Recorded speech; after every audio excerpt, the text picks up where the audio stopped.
نحمده ونصلي ونسلم على رسوله الكريم اما بعد فاعوذ بالله من الشيطان الرجيم بسم الله الرحمن الرحيم انا انزلناه في ليلة القدر صدق الله العظيم ان الله وملائكته يصلون على النبي يا ايها الذين امنوا صلوا عليه وسلموا تسليما اللهم صل على سيدنا ومولانا محمد وعلى ال سيدنا ومولانا محمد وبارک وسلم وصلی علیہ۔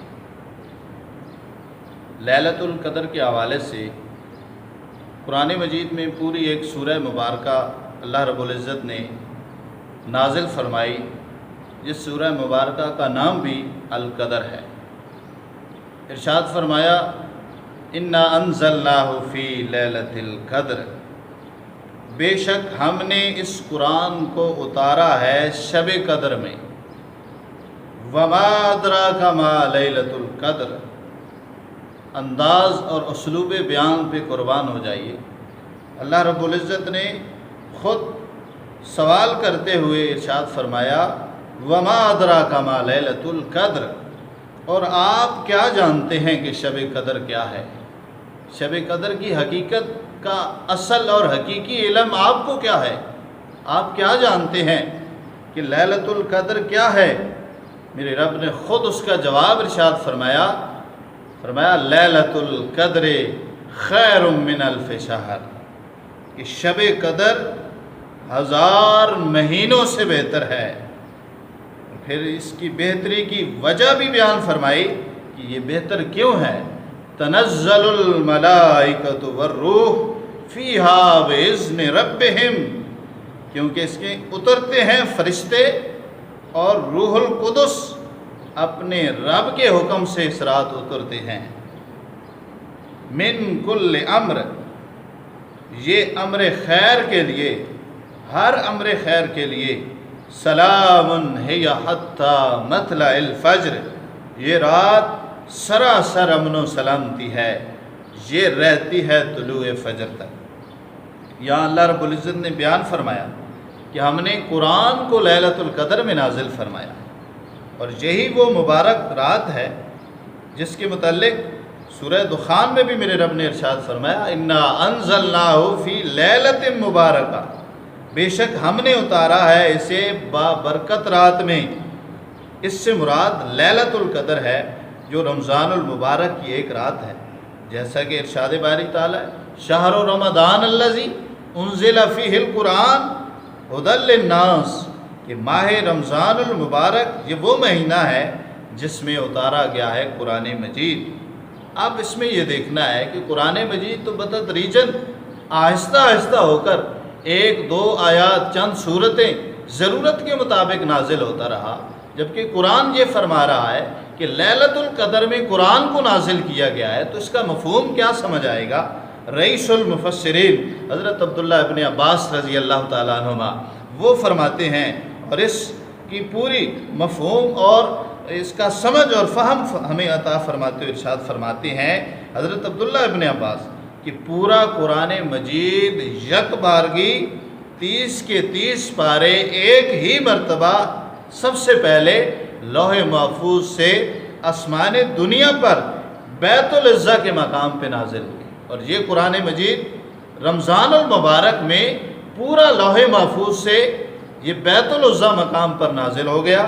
پھر اس کے بعد حالات واقعات ضرورت کے مطابق بتدریج آہستہ آہستہ تقریباً 23 سال کے عرصے میں رسول مکرم نبی آخر الزمان صلی اللہ تعالیٰ علیہ وسلم پر یہ نازل ہوتا رہا۔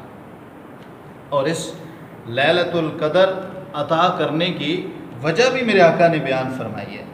حضرت علی بن عروہ رضی اللہ تعالیٰ عنہ فرماتے ہیں کہ ایک دن رسول کریم صلی اللہ تعالیٰ علیہ وسلم حضور تشریف فرما تھے، میرے آقا نے 4 عابدوں کا ذکر فرمایا، 4 عبادت گزاروں کا ذکر فرمایا۔ میرے آقا نے ان کے نام بھی ذکر فرمائے کہ یہ ایسے عبادت کرنے والے، اتنی عبادت کرنے والے، اور حضور نے فرمایا یہ ایسے 4 عابد ہیں جنہوں نے 80 سال اللہ کی عبادت میں گزارے، اللہ کی عبادت کرتے ہوئے اپنی زندگی کے 80 سال گزار دیے، اور ایک پلک جھپکنے کی دیر میں بھی اللہ کی نافرمانی نہیں کی۔ بڑی تعجب خیز بات تھی۔ حضور نے جب بیان فرمائی، اور پھر میرے آقا نے ان 4 عابدوں کا نام بھی ذکر فرمایا۔ سب سے پہلے حضور نے فرمایا حضرت ایوب علیہ السلام، پھر اس کے بعد فرمایا حضرت زکریا علیہ السلام۔ یہ اللہ کے نبیوں کی شان ہے، یہ اللہ کے انبیاء کی شان ہے، جن کی ساری زندگی اللہ کی عبادت میں گزرتی ہے اور ایک لمحہ بھر بھی اللہ کی نافرمانی نہیں کرتے۔ حضرت ایوب علیہ السلام، حضرت زکریا علیہ السلام اور حزقیل بن العجوز علیہ السلام، اور چوتھے نمبر پر میرے آقا نے ذکر فرمایا حضرت یوشع بن نون علیہ السلام۔ جب صحابہ کے سامنے ذکر فرمایا گیا، بڑے تعجب والی بات تھی، حضور کے غلام صحابہ متعجب ہوئے حضور، اور اپنی عمروں کے ساتھ موازنہ کیا کہ ہماری تو محدود عمریں ہیں، ہماری عمریں مختصر ہیں، اور ہماری عبادتیں وہ اس کے مقابلے میں تو کم ہیں۔ جب یہ تعجب حضور کے صحابہ نے کیا، اللہ اکبر، حضرت جبریل علیہ السلام آپ صلی اللہ علیہ وآلہ وسلم کی خدمت میں حاضر ہوئے، عرض کی یا محمد صلی اللہ علیہ وسلم، آپ کی امت ان لوگوں کا اور 80 سال کی عبادت کا سن کر تعجب کر رہی ہے، اللہ تعالیٰ آپ پر اس سے بہتر چیز نازل فرمانے والا ہے۔ پھر انہوں نے اس سورہ مبارکہ کی، سورہ قدر کی آیت کی تلاوت فرمائی، یعنی ارشاد فرمایا کہ اس ایک رات کی عبادت اس عمل سے افضل ہے جس پر آپ صلی اللہ علیہ وآلہ وسلم اور آپ کی امت نے تعجب کا اظہار فرمایا ہے۔ وہ 80 سال کی عبادت ایک طرف، حضور کے صدقے سے میرے رب نے یہ کرم فرمایا کہ ایک رات ایسی عطا فرمائی، اس رات کے اندر جو بندہ عبادت کر لیتا ہے، اللہ کے حضور کھڑا ہو جاتا ہے، اپنی جبینی نیاز اس کے سامنے جھکا دیتا ہے اور لیلۃ القدر کے لیے قیام کر لیتا ہے۔ 80 سال کی عبادت ایک طرف اور ایک رات کی عبادت ایک طرف، اللہ تعالیٰ 80 سال کی عبادت کا ثواب ایک لیلۃ القدر میں عطا فرما دیتا ہے۔ پھر اس کے بعد جب سورہ مبارکہ تلاوت کی گئی، میرے آقا صلی اللہ علیہ وسلم اور حضور کے صحابہ اس پر بہت خوش ہوئے۔ یہ رات جو بڑی تعجب خیز ہے، جو بڑے فضائل اور فضیلتوں کی حامل ہے، یہ ساری رات امن و سلامتی لے کر اس کے اندر فرشتے اترتے رہتے ہیں، اور طلوع فجر تک یہ سلسلہ جاری رہتا ہے۔ یہ سلامتی والی رات ہے، اس میں شیطان نہ تو کوئی برا عمل کر سکتا ہے، نہ کسی کو اذیت پہنچا سکتا ہے۔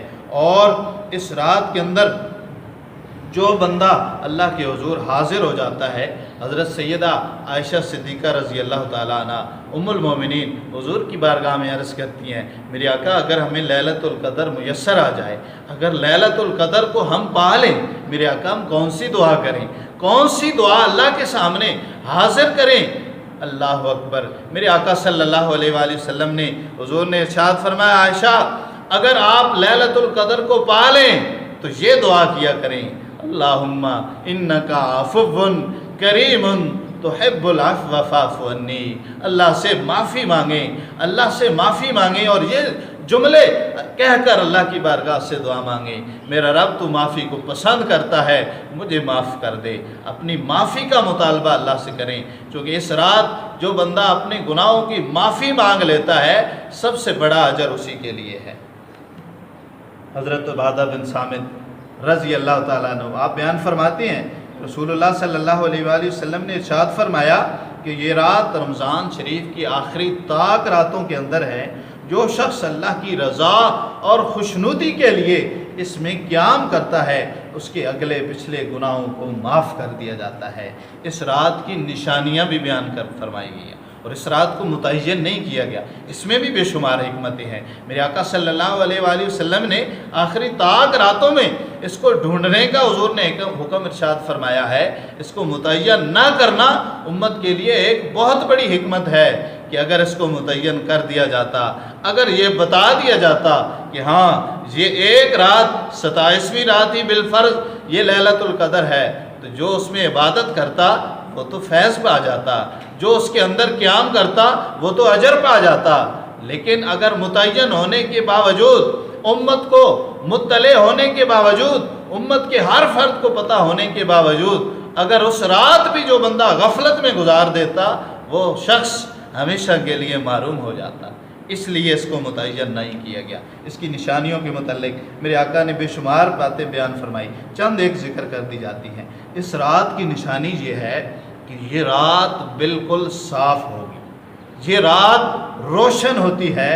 جو رات لیلۃ القدر کی ہوتی ہے وہ صاف ہوتی ہے اور روشن ہوتی ہے، ایسے معلوم ہوتا ہے کہ اس میں چاند چمک رہا ہو، اس میں سردی ہوتی ہے نہ گرمی ہوتی ہے، صبح تک اس رات کوئی ستارہ نہیں ٹوٹتا۔ یہ بڑی نشانی ہے۔